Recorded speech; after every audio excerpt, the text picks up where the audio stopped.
I, Nephi, having been born of goodly parents. Many readers are so familiar with this opening line in the Book of Mormon that they can probably quote it word for word. What probably goes unrecognized, though, is that Nephi's introduction includes a pun on his own name. The name Nephi is most likely derived from an Egyptian word meaning good, goodly, fine, or fair. During Nephi and Lehi's day, it was pronounced something like Nephi or Nephi. Nephi's statement that he was born of goodly parents isn't the only use of good in his opening remarks. He also mentioned that he had a great knowledge of the goodness and the mysteries of God. Nephi's closing remarks mirror his introduction. He said the intent of his words were to persuade his people to do good and to teach all men that they should do good. He also warned that his words would condemn those who will not partake of the goodness of God.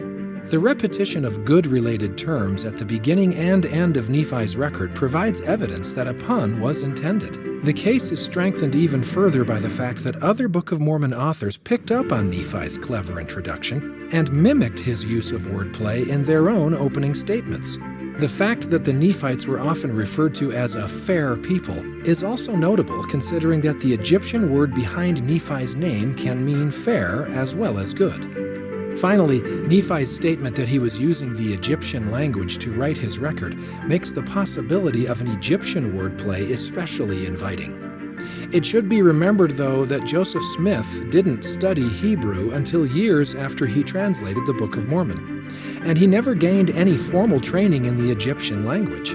This being the case, it is highly unlikely that, relying on his own wisdom, he would have known about the widespread use of puns in the Bible.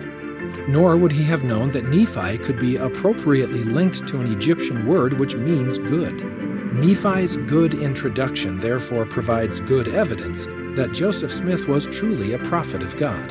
It also helps affirm that Nephi was indeed an ancient Hebrew prophet, trained in the learning of the Jews and the language of the Egyptians. And now you know why.